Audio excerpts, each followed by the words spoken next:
Have you ever heard of a town that was simply erased? Not by war, not by natural disaster, but by its own government. Today, we're uncovering the chilling story of Krofton, the town that vanished. Nestled deep in a remote, forgotten valley, Krofton was a quiet, unassuming place. With a population of just 287 souls, it was the kind of town where everyone knew each other by name. Kids played freely in the town square, neighbors shared coffee on their front porches, and life moved at a gentle, unhurried pace. It was, by all accounts, a slice of paradise, a perfect picture of small-town life. But like all perfect pictures, this one was destined to be torn apart. The idyllic facade of Krofton was about to shatter, leaving behind a mystery that still haunts us today. The calm before the storm was deafening, and what came next would wipe this entire community off the map, literally. So, what happened? The official story is maddeningly vague. According to a single, heavily redacted fire department report, the only public document that even acknowledges the event, a containment breach, occurred at a small, state-run agricultural research facility on the outskirts of town. The nature of this breach?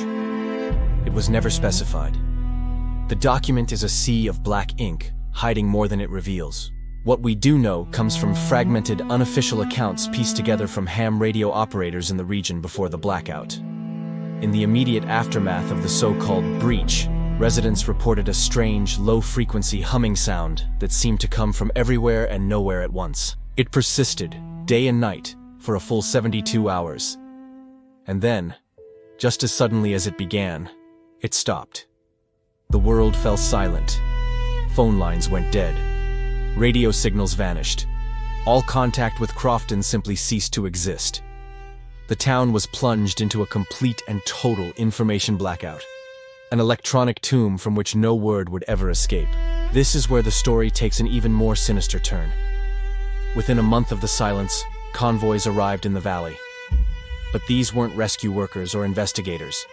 They were demolition experts and cartographers, armed with bulldozers and blueprints. They didn't come to save Krofton.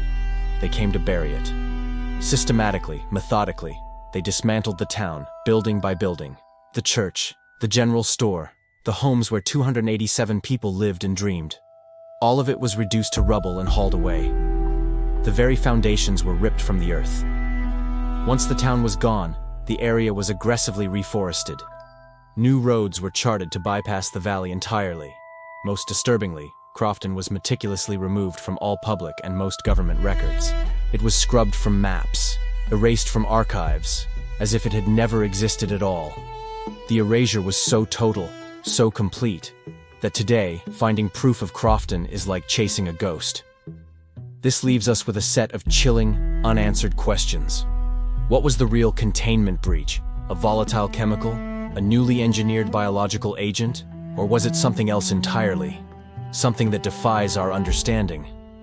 In one single, overlooked memo, an anonymous official described the silence that fell over the town as not natural.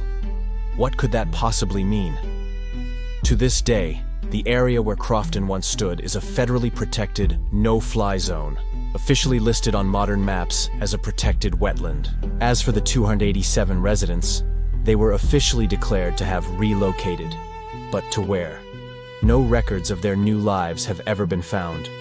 The truth of Krofton and the fate of its people is still out there, buried under a forest of lies, waiting to be found. What do you think really happened in that forgotten valley? Let me know your theories in the comments. The story doesn't end here. Subscribe and hit that notification bell, because our next investigation delves into a secret government sleep experiment that has a shocking connection to this very town. You won't want to miss it.